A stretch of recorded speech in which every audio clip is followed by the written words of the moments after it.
Hello. இந்த வீடியோவில் ஒரு 25 வார்த்தைகளை போட்டிருக்கிறோம். நம்ம எத்தனையோ யூடியூப்களை பார்க்குறோம். அதில் நம்ம என்னத்தை எடுத்துக்கிட்டு போகிறோம் அப்படிங்கிறது தான். அதாவது கன்சியூம் பண்ணுறது பெருசு இல்லை, அதை ப்ரொடியூஸ் பண்ணணும். அதை ப்ரொடியூஸ் பண்ணுற மாதிரி நாங்கள் இந்த ரிசர்ச் பண்ணி சில வார்த்தைகளை நாங்கள் அங்கே ரொம்ப அப்ராப்ரியேட் வேர்டு, ரொம்ப கரெக்ட் வேர்டை நாங்கள் போட்டிருக்கிறோம். நான் திரும்ப திரும்ப சொல்கிற ஒரே ஒரு விஷயம், கன்சியூம் பண்ணுறது பெருசு இல்லை, ப்ரொடியூஸ் பண்ணணும். அப்போ அந்த ப்ரொடியூஸ் பண்ணும்போது தான் நமக்கு சில தவறுகள் தப்புகள் நமக்கு நடக்கும். இதை நீங்க ஒவ்வொரு சென்டென்சஸையும் ஒவ்வொரு வார்த்தைகளையும் பாஸ் பண்ணி நோட்ஸ் எடுத்து ஸ்கிப் பண்ணாம நீங்க பாத்தீங்கன்னா நீங்க not only to you consume but also you will be able to produce அப்படிங்கிறத ஆணித்தரமா நான் சொல்றேன். இந்த வீடியோவை ஸ்கிப் பண்ணாம பாத்தீங்கன்னா நிறைய பலன் கிடைக்கும் அப்படிங்கிறத சொல்லிக்கிட்டு நம்ம வீடியோக்குள்ள போறோம். இப்போ நம்பர் 1 பாருங்க. இந்த படத்தை பார்த்து இந்த மாதிரி ஒரு படத்தை காட்டி நான் ஒருத்தட்ட கேட்டேன், என்னுடைய நண்பர்கிட்ட கேட்டேன். அவர் என்ன சொன்னாரு அப்படின்னா, ஸ்ப்ரே வாட்டர் அப்படின்னு சொன்னார். இந்த ஸ்ப்ரே வாட்டர் அப்படிங்கிறத நம்ம எப்ப பார்க்கலாம்னு சொன்னா, கல்யாண வீடுகளுக்கு போறோம். அப்போ இந்த பன்னீர் தெளிக்கும் போது கூட நம்ம ஸ்ப்ரிங்கிள் வாட்டர் தான் சொல்லணும், ஸ்ப்ரிங்கிள் பன்னீர் தான் சொல்லணும். ஸ்ப்ரே அப்படிங்கிறது சலூன் கடைகள்ல நம்ம ஷேவ் பண்ணிட்டு இருக்கோம், இல்லாட்டா முடி வெட்டுறோம்னு வைங்களேன். அப்போ அந்த சலூன் கடைக்காரரு ஸ்ப்ரே வாட்டரை ஸ்ப்ரே பண்ணுவாரு. அந்த இடத்துல தான் ஸ்ப்ரே சொல்லணும். ஆனா இதுக்கு சரியான வார்த்தை ஸ்ப்ரிங்கிள் வாட்டர் அப்படிங்கிறதா நம்ம சொல்லணும். இதை இன்னும் நம்முடைய தாய்மார்கள் காலையில எந்திரிச்ச உடனே முற்றம் தொளிக்கும் போது கூட இந்த ஸ்பிரிங்கிள் வாட்டர் பண்ணுவாங்க. My mother quite often sprinkles water அப்படிங்கிறத இந்த ஃப்ரண்ட் யார்ட் அப்படின்னு சொல்லலாம். நீங்க யாரா சொல்ல விரும்புறீங்களோ அவங்களை சேர்த்துக்கிட்டு இந்த ஸ்பிரிங்கிள் வாட்டர் அப்படிங்கிற ஒரு ஃபர்ஸ்ட் இதை நீங்க பயன்படுத்தலாம். இதுதான் ஸ்பிரிங்கிள் வாட்டர். நம்பர் 2 பாருங்க. இப்போ இதை பார்த்த உடனேயே நேரம், கடிகாரம் அப்படின்னு நமக்கு புரியுது. அந்த நேரத்தை, கடிகாரத்தை அப்படியே மேல கொண்டு போயிருக்கோம் பாருங்க. இதை எப்படி சொல்லலாம்னா, டைம் ஃபிளைஸ் அப்படின்னு சொல்லலாம். டைம் ஃபிளைஸ் அப்படின்னா நேரம் போய்கிட்டு இருக்கு, ரொம்ப வேகமா போய்கிட்டு இருக்கு அப்படிங்கிற அர்த்தம். அது நேரம் பறக்குது அப்படிங்கிற மாதிரி. அது இந்த பேர்ட்ஸ் பறக்கிற மாதிரி தான் இருக்குது. நேரம் போனா வராது. அது கிட்டத்தட்ட நம்ம ஒரு ஆத்துல கரையில உட்காந்து காலை தொங்க போட்டிருக்கோம், டேங்கிள் பண்றோம். அந்த நேரத்துல தண்ணி ஓடும். அந்த தண்ணி ஓடின தண்ணி திருப்பி நமக்கு கிடைக்காது. அதுதான் அது சொல்லுது. இது டைம் மேனேஜ்மெண்ட்ல ரொம்ப இம்பார்ட்டன்டான ஒரு வேர்டு. இந்த வேர்டு டைம் ஃபிளைஸ் அப்படிங்கிறது நேரம் பறக்கிறது. நான் இந்த படத்தை காட்டி ஒருத்தர்கிட்ட கேட்கும்போது அவர் சொன்னாரு, put water, spill water. Spill அப்படின்னா சிந்துறது அப்படின்னு அர்த்தம். ஆனா ரொம்ப சரியான அப்ராப்ரியேட் கரெக்டான ஒரு வேர்டு போர் தான். POUR போர் தான். போர் டீ. நீங்க போர் வாட்டர் சொல்லலாம், போர் டீ சொல்லலாம், போர் காஃபி சொல்லலாம். ஊத்துறது. இதையே ஒரு பாத்திரத்துல இருந்து இன்னொரு பாத்திரத்துக்கு நம்ம மாற்றும் போது டிரான்ஸ்பர் அப்படிங்கிற வார்த்தை நம்ம பயன்படுத்தணும். இது போர் அப்படிங்கிற வார்த்தை தான். இதுக்கு ஒரு கதை கூட, ஜென் கதை கூட உண்டு, போர் டீ அப்படிங்கிறது. இந்த நம்ம 4 படத்தை பாருங்க. இது நிறைய பேர்ட்ட சொல்லும்போது ஸ்கிரீம் அப்படின்னு சொல்றாங்க. அந்த ஸ்கிரீம் அப்படிங்கிற ஒரு இதை போடக்கூடாது, பேசக்கூடாது. என்ன போடணும் அப்படிங்கிறத இப்ப நீங்க இதை பாத்தீங்கன்னா, speak loudly, speak softly, speak quietly. அந்த லவுட்லி அப்படின்னா சத்தமா பேசுறது. ஆனா சாஃப்ட்லி குவைட்லினா மெதுவா பேசுறது. சத்தமாக பேசுங்கள். பாருங்க, தமிழாக்கு ரொம்ப அப்ராப்பரேட்டா, ரொம்ப கரெக்டா நாங்க சொல்லி இருக்கிறோம். இப்ப இந்த ஹோல்ட் ஆன், ஹேங் ஆன் அப்படின்னு சொல்லும் போது நம்ம டெலிபோன் பேசிக்கிட்டு இருக்கிறோம். அப்ப எதையாவது ஒண்ணு, ஒரு பேனா எடுக்க வேண்டியிருக்கு, இல்லாட்ட ஒரு பேப்பர் எடுக்க வேண்டியிருக்கு, இல்லை ஏதாவது ஒரு அங்க இருந்து கொஞ்சம் நகர்ந்து போய் ஏதாவது ஒரு இது பண்ண வேண்டியிருக்கு. ஈவன் பஸ்கள்ல கூட அது சொல்லலாம், ஹோல்ட் ஆன் அப்படின்னு, நிப்பாட்டுங்க அப்படின்னு, கொஞ்சம் காத்திருங்கள், பொறுங்கள் அப்படின்னு அர்த்தம். கொஞ்சம் பொறுங்க, நான் அந்த பேனா எடுத்துட்டு வந்துருந்தேன், கொஞ்சம் பொறுங்க, நான் அந்த பேப்பரை எடுத்துட்டு வந்துருந்தேன் அப்படின்னு சொல்லும்போது அந்த ஹோல்ட் ஆன், அந்த ஹேங் ஆன் அப்படிங்கிற வார்த்தையை நம்ம பயன்படுத்தலாம். காத்திருங்கள் அல்லது பொறுங்கள் அப்படிங்கிற ஒரு அர்த்தம். ஆறாவது, இது வந்து குரூப் டிஸ்கஷன், குழு விவாதம் பண்ணும்போது முதல்ல வந்து ஒரு டாபிக்கை கொடுப்பாங்க. நமக்கு ஒரு 3 நிமிஷம் வந்து திங்கிங் டைம். நிறைய பேர் சொல்றது திங்கிங் டைம் தான். ஆனா ஆக்சுவல் வேர்டு வந்து buying time, BUYING, buying time தான். இது கெயின் டைம். அதாவது நேரம் வந்து நமக்கு கிடைக்கிற மாதிரி பண்ற அந்த 3 நிமிஷத்தை, அது 1.5 நிமிஷம் வந்து அதை வந்து நம்ம வந்து நம்மளுடைய தாட் ப்ராசஸை மஸ்டர் பண்ணணும். இன்னொரு 1.5 நிமிஷத்தை நம்ம சொல்லி பார்க்கணும். டயத்தை வந்து நம்ம கெயின் பண்ணணும், லூஸ் பண்ணிடக்கூடாது அப்படிங்கிற ஒரு விஷயம்தான் இந்த 6வது வந்து நமக்கு சொல்லிக் கொடுக்குது. நம்பர் 7 பாருங்க. இந்த படத்தை நான் காட்டி கேட்கும்போது ரைடு அப்படிங்கிற வார்த்தையை பயன்படுத்துறாங்க. இந்த பெண்மணி வந்து ஷீ ரைட்ஸ் அப்படின்னு அப்படி சொல்லக்கூடாது, ஷீ டிரைவ்ஸ். இந்த மாதிரி தான் வந்து நம்ம சொல்லணும். இப்போ நீங்க ஏரோப்ளேன் ஓடும்போது she or he pilots, PILO, அதனாலதான் பைலட் அப்படிங்கிற பேரே வந்தது. இந்த ரைடு வந்து இந்த 2 வீலர் அந்த மாதிரி இதுக்கெல்லாம் வரும். இது வந்து கார், அதனால ஷீ டிரைவ்ஸ் அப்படிங்கிறது தான் ரொம்ப பொருத்தமான ஒரு வார்த்தை. இப்ப இந்த படத்தை பார்த்த உடனே இடி அப்படிங்கிறது நமக்கு தெரியுது. சில பேர் வந்து ROAR ரோல்ஸ் அப்படிங்கிறாங்க. இட் தண்டர்ஸ், தண்டர் ரோல்ஸ், அது கரெக்ட். இட் தண்டர்ஸ், இடி இடிக்கிறது. அர்ஜுனா அப்படின்னு கூட நம்ம வந்து சொல்லுவோம். சொல்லி பெரியவங்க சொல்லி கொடுப்பாங்க. அந்த தண்டருடைய தாக்கம் குறையிறதுக்காக சொல்றதுதான் அர்ஜுனா அப்படின்னு சொல்லி நம்ம வந்து முணுமுணுப்போம் அப்படிங்கிறத இட்டு தண்டர்ஸ், இடி இடிக்கிறது. நம்பர் 9 பார்க்க போறோம். இப்ப பாருங்க, இந்த பேஜர். இந்த பேஜர் வந்து வெடிச்சிருக்கு அப்படிங்கிறது நமக்கு நல்லா தெரியுது. இது சில பேரு எப்படி பேஜர்ஸ் ஸ்பிளிட் அப்படின்னு சொல்றாங்க. அந்த பேஜர்ஸ் எக்ஸ்ப்ளோடு, இந்த ஹோல் அந்த இன்ஸ்ட்ருமெண்டே வீணா போயிடுது அப்படிங்கிறது தான். பேஜர்கள் வெடித்தன அப்படிங்கிறது தான். நம்பர் 10 பாருங்க, கொட்டாய் கொடுத்தாப்புல. பஸ்கள்ல போகும்போது சில பேர் வந்து NOD நாடா OFF அப்படிம்பாங்க, தூங்கி வழிவாங்க. ஏன்னா ரொம்ப டயர்டா இருப்பாங்க. காற்று வேற வந்து உள்ள பிரீஸ், தென்றல் காற்று வந்து உள்ள அடிக்கும் ஜன்னலை திறந்து வச்சா. அப்ப நமக்கு தோணக்கூடிய ஒரு ஃபீலிங் தான் தூங்கி வழிதல் அப்படிங்கிறது. தூங்கி வழிதலுக்கு என்ன இங்கிலீஷ் அப்படின்னு கேட்டா DOZEOFF, டோசா. இந்த ஷீ அப்படிங்கிறதால ஷீ டோசஸ் ஆஃப் அப்படின்னு சொல்லணும். ஹீ ஷீட்டுக்கு மட்டும் எஸ் சேர்க்கணும். ஐ டோசா, வி டோசா, தே டோசா அப்படின்னு சொல்லணும்.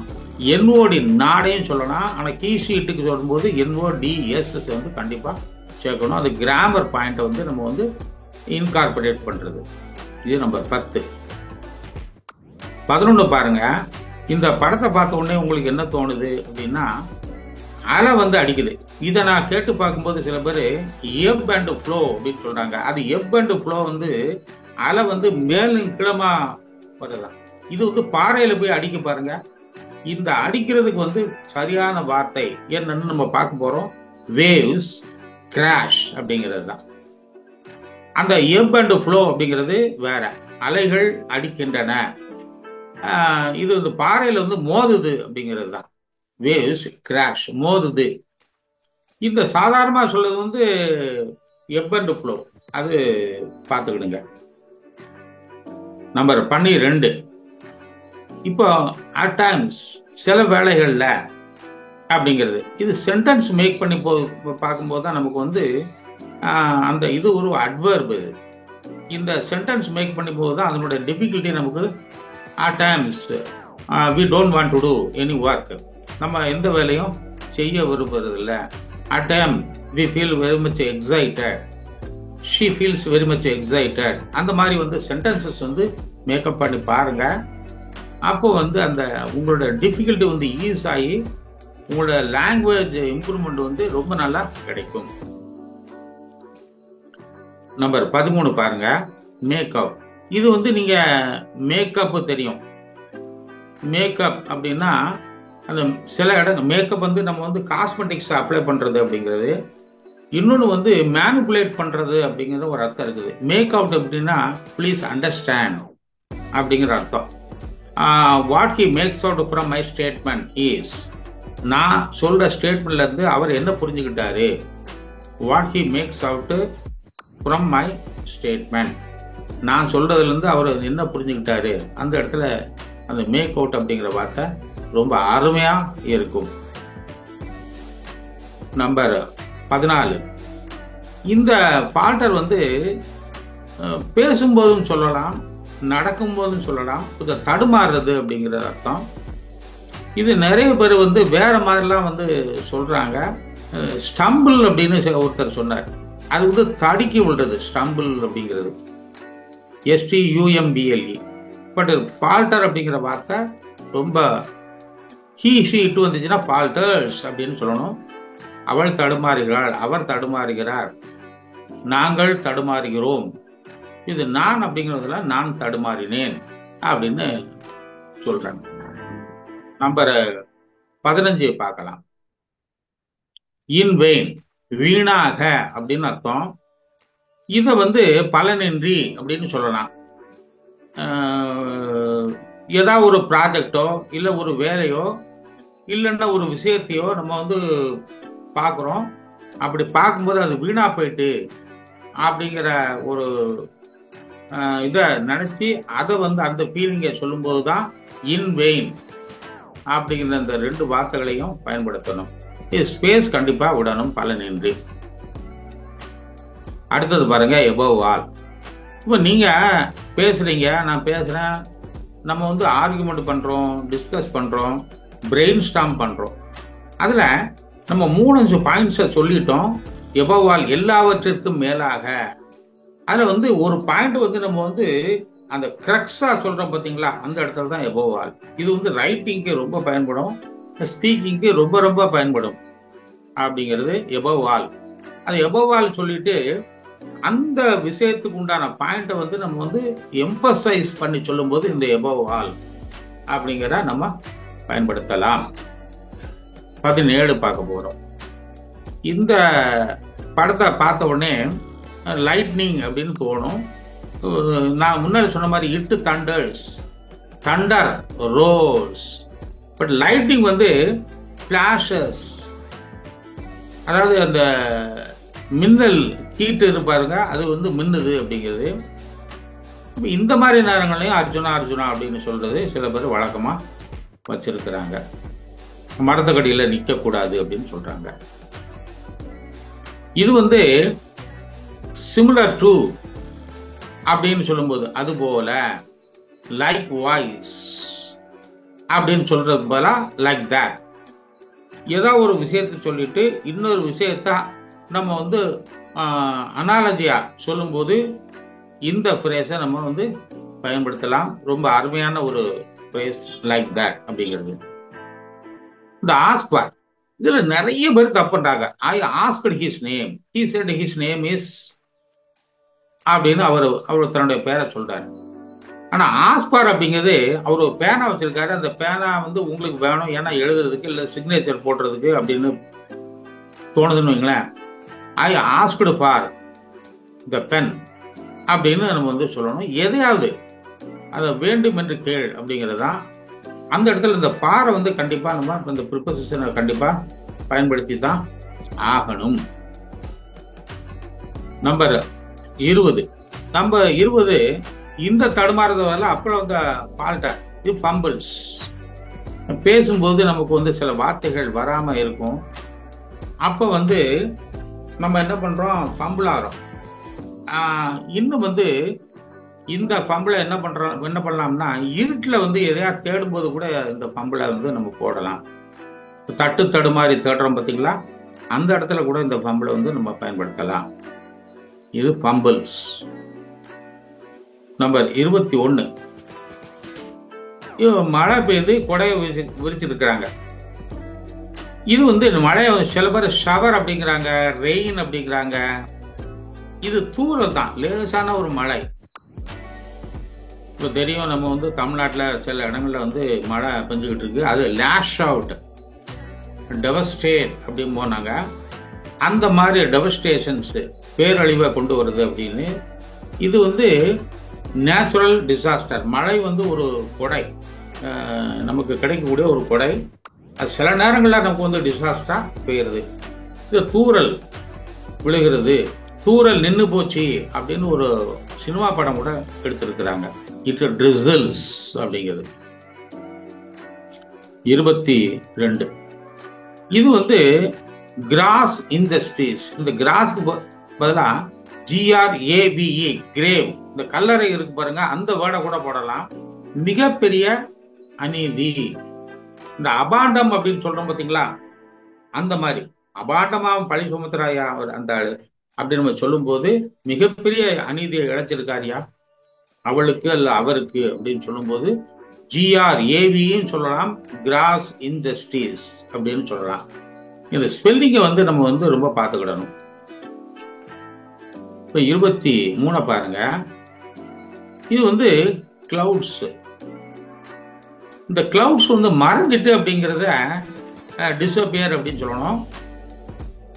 இதே கிளவுட்ஸ் வந்து கொஞ்சம் மூவ் ஆகிட்டு இருக்குங்களா, ட்ரிஃப்ட், DRIFT, ட்ரிஃப்ட் அப்படின்னு சொல்லணும். இந்த நமக்கு வந்து கடவுள் வந்து திடீர்னு தோன்றாரு அப்படின்னா he appears from nowhere அப்படி சொல்லுவோம். திரௌபதியை காப்பாற்றும் போது லார்டு கிருஷ்ணா வந்து, கடவுள் வந்து கிருஷ்ண பரமாத்மா appears from nowhere, எங்கிருந்தோ வந்தார் அந்த திரௌபதிக்கு ஹெல்ப் பண்ணும்போது. அது டிஸப்பியர். அந்த டிஸப்பியர் வேற, ட்ரிஃப்ட் வேற. ட்ரிஃப்ட் அப்படிங்கிறது மூவ். இது வந்து நீங்க படகுல போகும்போது கூட அப்படி அப்படியா ஒரு மாதிரி ஆடும் பார்த்தீங்களா, அந்த இடத்துல ட்ரிஃப்ட் போடணும். பட் இந்த இடத்துல டிஸப்பியர் தான் போடணும். 24 அட்டால். இத வந்து எம்பசைஸ் பேசும்போது தான், எம்பசைஸ் பண்ணி நம்ம ஏதாவது பேசுறோம்னு வைங்களேன், அந்த இடத்துல இந்த வந்து அட்டால் வந்து நம்ம கண்டிப்பா நாட் அட்டால் அப்படின்னு சில பேர் சொல்லுவாங்க. அப்படியெல்லாம் ஒன்றும் இல்லை அப்படின்னு சொல்லுவாங்க. எதையாவது வந்து ரொம்ப மறுத்து டினை பண்ணி பேசும்போது அந்த நாட் அட்டால் சொல்லுவாங்க. அட்டால் அப்படின்னா எப்போதும் அப்படிங்கிற ஒரு அர்த்தத்தை கொடுக்குது. நீங்க ஸ்கிப் பண்ணாம தான் பார்த்துக்கிட்டு இருக்கீங்க அப்படிங்கிறது. இப்போ இந்த வீடியோவை பார்த்துட்டு நமக்கு வந்து நம்முடைய ஃபீலிங் வந்து ரொம்ப எக்ஸைட் ஆகும் அப்படிங்கிறதா இந்த படம் நமக்கு சொல்லுது. உற்சாகம் எப்பொழுதுமே நான் அடிக்கடி சொல்லக்கூடிய வார்த்தை, எந்த ஒரு விஷயத்துல நமக்கு ஈடுபாடு இல்லையோ அந்த விஷயம் வந்து நமக்கு வராமல் போயிடும். ஸோ நம்ம இந்த வீடியோ பார்க்கும்போதும் சரி, ஏதாவது கற்றுக்கிடும் போது, அதாவது எப்போ நம்ம கற்றுக்கிட்டதை நிப்பாட்டுறோமோ அப்போ நமக்கு முதுமை வர ஆரம்பிச்சுட்டு அப்படின்னு சொல்லி ஒரு அறிஞர் வந்து சொல்லுவார். ஸோ எதையுமே நம்ம வந்து எக்ஸைட்மெண்ட் காட்டணும். ஒரு